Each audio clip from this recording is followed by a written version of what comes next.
प्रेम से बोलिए सदगुरु साहिब जी की जय हो। सतनाम साहिब। हे साहिब, आपका अनंत अनंत शुक्रिया, अनंत अनंत आभार। साहिब जी आपकी सर्वदा ही जय जयकार। आदरणीय सर्व संतों की जय हो। उपस्थित आदर के योग्य सभी जीवात्माओं को मेरा नमन। सतनाम साहिब। आप सब में बैठे परमपिता परमात्मा को विशेष नमन। सर्व संत हमें पढ़ाने के लिए गली गली गए और उन्होंने आवाज़ें भी लगाई, राम नाम के हीरे मोती संत बिखेरे ही गली गली। ले लो रे कोई राम का प्यारा, आवाज़ लगाए गली गली, आवाज़ लगाए गली गली। दौलत के दीवानों सुन लो, एक दिन ऐसा आएगा, धन दौलत और माल खजाना सभी धरा रह जाएगा। सुंदर काया मिट्टी होगी, चर्चा होगी गली गली। ले लो रे कोई राम का प्यारा, आवाज़ लगाए गली गली। क्या ज़रूरत थी उन संतों को गली गली, कुचे कुचे, घर घर, दरवाजे दरवाजे जा जाके हर एक आत्मा से पूछने की कि चलना चाहते हो क्या प्रभु के घर, चलना चाहते हो क्या प्रभु के घर। मगर हम निरी मूढ़ आत्माएं उनको लबार बताती रह गई और हम अपना अगत नहीं सवार पाई और यहीं नरकों में ही गर्क होने के लिए पड़ी रह गई। हम उस राम के प्यारे नहीं हो पाए। क्या इस बार होना चाहते हैं राम का प्यारा? कि हम नहीं होना चाहते जी हमारे पड़ोसी को राम का प्यारा कर दो, हम तो यही दुनिया में ही लटापीन घूम लेंगे, बहुत है हमारे लिए तो, है ना। मैं तो राम का प्यारा होना चाहती हूँ। अब आप में से बताओ कौन कौन होना चाहता है। पता है राम का प्यारे का मतलब क्या होता है? समझ लेना, मृत्यु को प्राप्त करने के लिए जिगरा चाहिए। कभी ऐसे ही मेरे कहने में आके हाथ मत खड़े कर लेना। राम का प्यारा होने के लिए उस राम को जानना जरूरी है, जिसका प्यारा होके आवागमन मिट जाती है, जन्म मरण का ये दुख त्रास मिट जाती है। ये जिन छोटे छोटे से हम दुखों को दुख कहते हैं ना, हमें तो इससे भी भारी दुख लगा हुआ है। अरे पूछ के देखो खुद से, जब गर्भ में थे तब कितनी यातनाएं थी। माँ खाना अपना खा सकती थी, क्या आपको अंदर हाथ ले जाके सहला सकती थी? क्या आपको उस दर्द पीड़ा कष्ट से बचा सकती थी?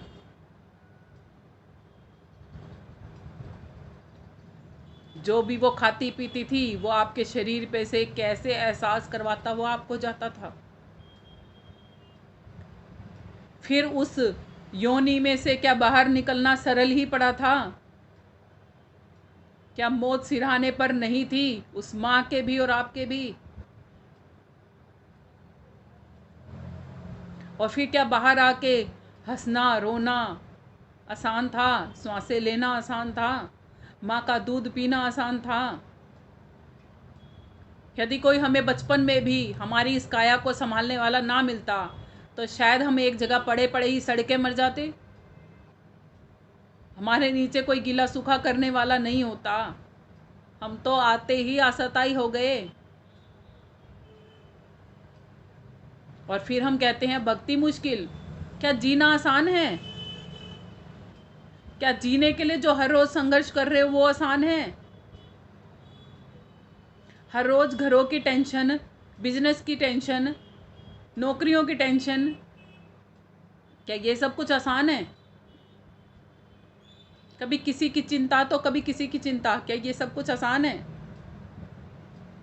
डिप्रेशन से बाहर निकालता है परमात्मा का नाम, टेंशनों से मुक्ति दिलाता है परमात्मा का नाम, और तो और हमारी आवागमन भी मिटाता है परमात्मा का नाम। फिर भी हम नहीं लेना चाहते परमात्मा का ही नाम। हम सब कुछ कर सकते हैं। हम डिप्रेशन में आके डॉक्टरों के पास जा सकते हैं, दवाई खा सकते हैं, हम रोगी हो जाएंगे ना, किसी रोग से ग्रसित हो जाएंगे, तब भी हम परमात्मा का नाम नहीं लेंगे, डॉक्टर की राय मानते रहेंगे और वहीं पड़े ग्रसित होके वहीं चमचा चाकरी उसकी करते रहेंगे। कोई ये कह दे अरे बीमार भी हो तब भी परमात्मा का नाम लो, शायद गतिमति अच्छी हो जाए। मेरे एक नॉन में मेरी एक सत्संगी बहन थी जिसको कैंसर हो गया था।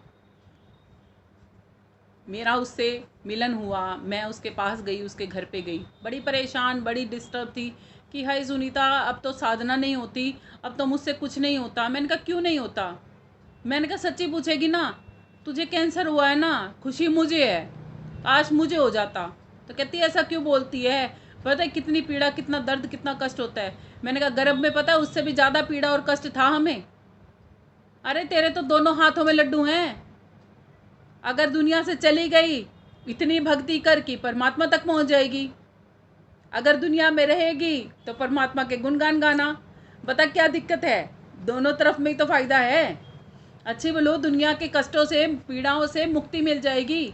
लोगों को कहने को ये होगा कि कैंसर की वजह से चली गई, मगर तू भक्ति करके जाना तो परमात्मा में मिल जाएगी। क्या दिक्कत है? अच्छा भला कुछ कर का काम भी नहीं करने, अपना दवाई खाई और प्रभु का नाम भजा, बस छुट्टी तो दे दी मालिक ने सब चीजों से कि शांति से बैठो और मुझे जपो। फिर भी नहीं हम करना चाहते। कहते तू इतनी सरल कैसे है? मैंने कहा मैं सरल नहीं हूँ, मैं बहुत जटिल हूँ, इसीलिए शायद मुझे सभी समझ नहीं पाते।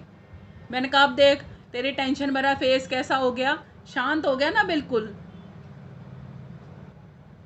फिर मैं उससे जितनी भी बार मिली ना, उतनी बार उसके चेहरे पर स्माइल होती थी।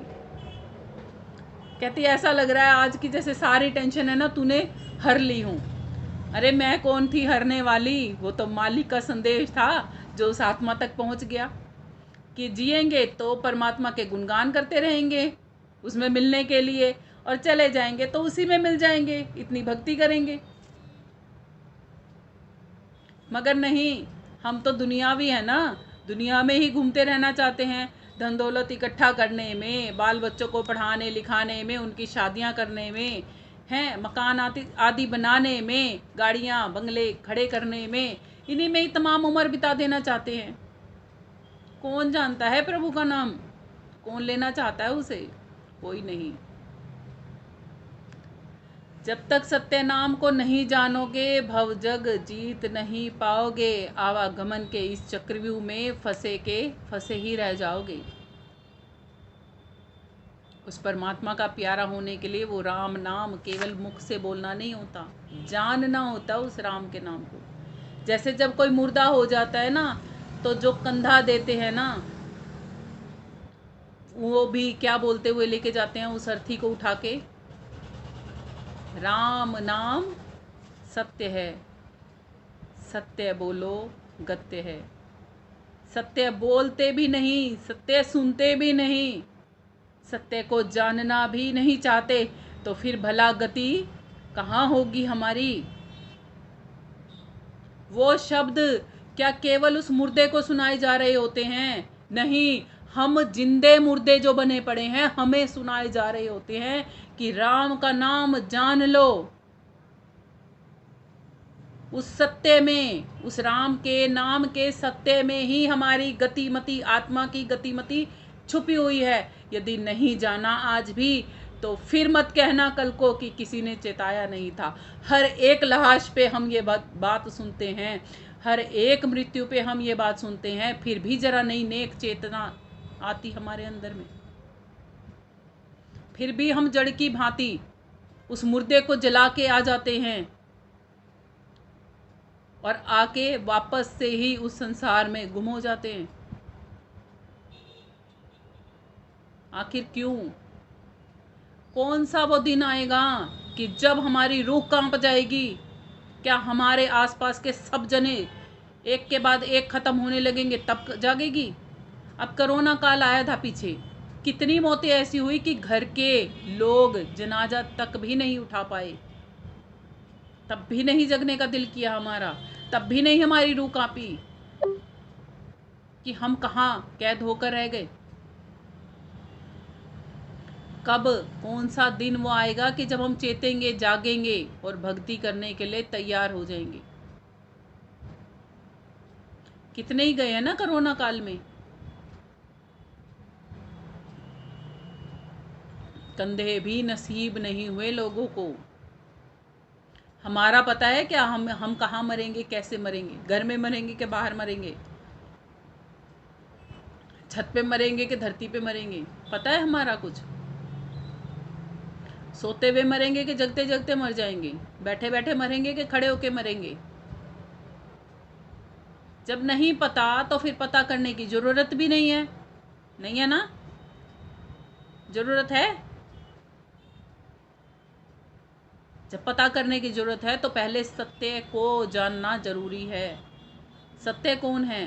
सत्य सोई जो विंशे नाही, सत्य आप खुद आत्मा, सत्य ही परमात्मा। आत्मा सत्य क्यों है? क्योंकि कभी आत्मा मरती नहीं, केवल श्री गीता के अनुसार तन धारण करती और छोड़ती है, वो भी कर्मानुसार। जैसे श्री गीता में श्री कृष्ण जी ने बताया है ना कि आत्मा गमन करती है कर्मानुसार, एक तन छोड़ती है और दूसरा तन धारण करती है। तो यही तो वो संत जी भी कह रहे हैं, धीरे धीरे बढ़ती जाए पापों की गठरिया, कि धीरे धीरे है मनुष्य, तू इतने पाप और पुण्य कर्म कमाता जा रहा है कि मनुष्य का तन मिले ना मिले, पशुओं के तन पक्का मिलेंगे, पेड़ पौधे वनस्पति पक्का बनोगे। तो चाहते हो लक 84 में चले जाएं? क्या चाहते हो बताओ? जाना चाहते हो लक 84 में? कहाँ पर जाना चाहते हो?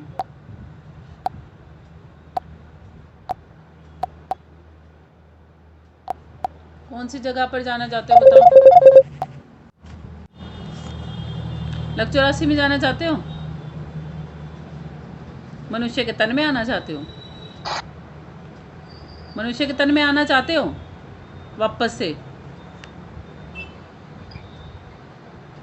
फिर कहाँ जाओगे? मनुष्य के तन में भी नहीं आना चाहते, लक 84 में भी नहीं जाना चाहते, फिर कहाँ जाना चाहते हो?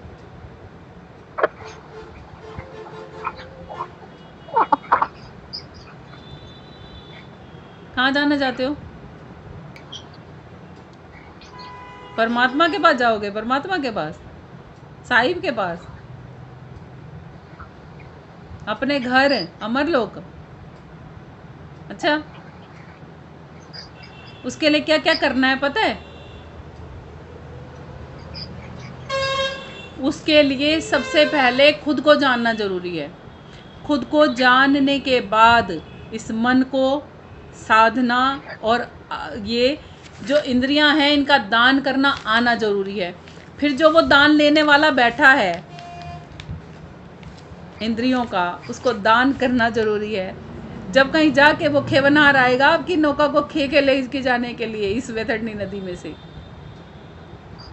अब जब आपको बताया ना गरुड़ पुराण पढ़ना, तो गरुड़ पुराण में आता है एक अंगुष्ठक के जितना शरीर, जैसे अभी बताया गया था, ठीक है?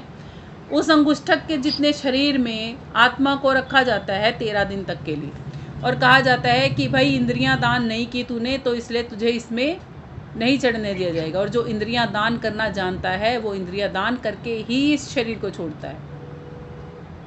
अब हमें ये नहीं है कि मरने के बाद डॉक्टर ने हमारी आईज निकाल ली तो इंद्रिय दान हो गई, या हमारे कान निकाल लिए तो इंद्रिय दान हो गई। नहीं, जीवित मरिए भवजल तरिए, ये मतलब है।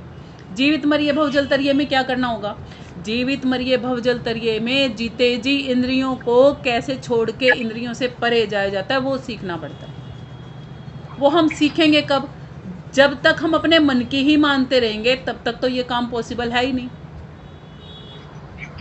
क्या करना पड़ेगा? जो अंदर में हमारे जो सारा दिन कहता है ना मेरा मन, उसको जागृत करके बिठाना पड़ेगा कि तेरा मन नहीं, तू जग जाब। तो मन के मते चलेगा तो तेरी इंद्रियां कभी कंट्रोल में नहीं आएंगी। और जब राजा सीधा जग के बैठ जाएगा तो क्या होगा? कमांड राजा की चलेगी, काम भले ही मन करेगा। कहते हैं ना अपने मन को लगा लो प्रभु भक्ति में। और जब राजा सीधा बैठ के कहेगा कि भाई मेरी इंद्रियों को, मेरे इन इंद्रिय रूपी घोड़ों को कहीं नहीं लेके जाना, सीधा चला मेरा रथ, परमात्मा की तरफ जाना चाहिए, तब मन की मजाल है कि वो इधर उधर ले जाएगा। वो जब तक लेके जाएगा जब तक आप जग के नहीं बैठोगे। जब आप जग के बैठोगे तो उसकी कोई हिम्मत नहीं कि वो कहीं मर्जी ले जाए।